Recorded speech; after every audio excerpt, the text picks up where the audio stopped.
প্রত্যেকের হাতে lethal weapon, আর এক দলের হাতে কিচ্ছু নাই, ইট ভাঙতেছে। আজকে আমি জুলাই রেভলিউশন অ্যালায়েন্সে দেখলাম যে এক মুরব্বী ইট ভাঙতেছে আর দিতেছে, ইট ভাঙতেছে আর দিতেছে।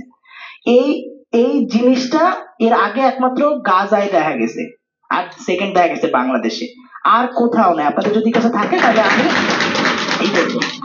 আর দ্বিতীয় কথা হচ্ছে যে এখানে এখন এক ধরনের, আমি প্রথম দিকে দেখলাম এটা খুব ইন্টারেস্টিং লাগছে, প্রথম দিকে এক ধরনের হোপলেসনেস থেকে আলাপ শুরু হয়েছে, তারপর ঘুরে আবার হোপে গিয়ে পৌঁছাইছে।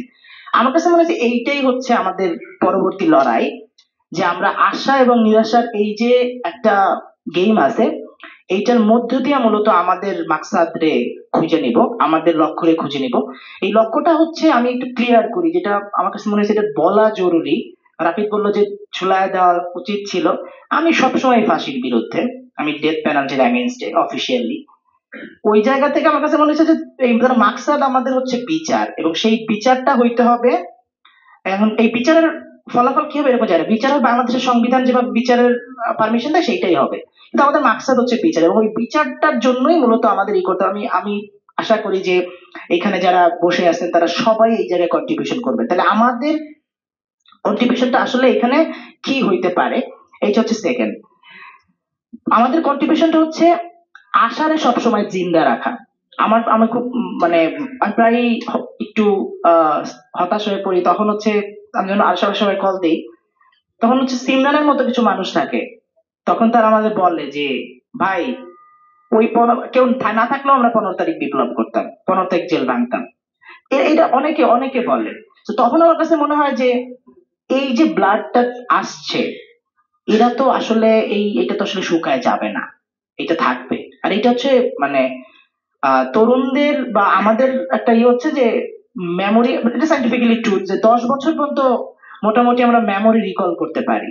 সো পসিবলি আমাদের হাতে এখন একটা লম্বা সময় আছে বিপ্লব বেহাত হইতে না দেওয়ার। থার্ড একটা ব্যাপার হচ্ছে এখানে আমাদের তাহলে স্টেপটা কি, আমরা কিভাবে আসলে এটারে পার্সিউ করব, বা এটার এই বিচারের প্রক্রিয়ার দিকে নিয়ে যাব। আজকে এখানে আমার খুবই ভালো লাগতেছে যে এখানে যারা জুলাই রেভলিউশন নিয়ে কাজ করেন তারা সবাই এখানে উপস্থিত আছে, এবং এখানে পলিটিক্যাল যারা প্রতিনিধিত্ব করেন, ফিউচারে আমাদেরকে নেতৃত্ব দিবেন, তাদের মধ্য থেকে উপস্থিত আছে। সো এইটা একটা সর্বদলীয় ঐক্য হয়ে গেছে এখানে বেসিক্যালি।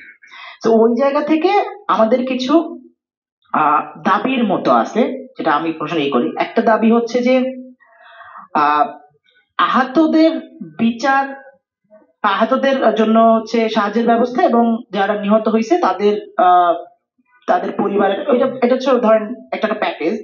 আর যারা নিহত হয়েছেন বা তাদেরকে খুন করা হয়েছে তাদের যে যারা খুন করছে তাদের অপরাধীদের শাস্তির দাবি। এই দুইটা হচ্ছে যে কোনো বিপ্লবের পরে একদম ফার্স্ট প্রায়োরিটি। তো এই ফার্স্ট প্রায়োরিটিটা আসলে কে করবে, এনশিওর করবে, এই অথরিটিটা কার থাকে? সেই অথরিটিটা থাকে হচ্ছে বিপ্লবী গার্ডের। সেই বিপ্লবী গার্ড হচ্ছে স্টুডেন্টরা।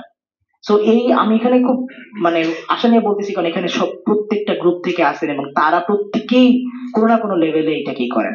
সো আমি তাদের কাছে অনুরোধ করবো যে তারা যেন আসলে এই দুইটার দিকে একটু এক্সট্রা মনোযোগ দেন, যেটা আসলে আমরা গত 4-5 মাসে হয় না, যেটা রাতুলের বক্তব্যে আমরা শুনছি, এবং এটা এক ধরনের ডিপ্রেসিভ। শেষ আমি জাস্ট একটা কথা বলে শেষ করবো, আর সেটা হচ্ছে মনে রাখার লড়াই। সেটা আমি সবসময় বলি যে আমার লাইফে একটা একটা কোট আমারে বদলাই দিছিল। আমি আমার ইউনিভার্সিটি লাইফে হঠাৎ কোনো একটা মোমেন্টে আমি একটা কোট দেখছিলাম, সেটা হচ্ছে একজন প্রমিনেন্ট একজন কবির, মানে হচ্ছে মিলান কুন্দ্রা, চেক রিপাবলিকের একজন ভদ্রলোক। ওনারটি আছে যে ক্ষমতার বিরুদ্ধে মানুষের সংগ্রাম হচ্ছে ভুলে যাওয়ার বিরুদ্ধে মনে রাখার সংগ্রাম। সো এই জুলুমের বিরুদ্ধে আমাদের মূলত আপাতত মনে রাখতে হবে আমাদের সাথে কি কি ঘটছিল, এবং সেইগুলারই আসলে বারবার স্মরণ করাই দিতে হবে এই ধরনের প্রোগ্রামের মাধ্যমে অথবা অন্য কোনো মাধ্যমে, এবং সেটা আপনারা সবাই করতেছেন।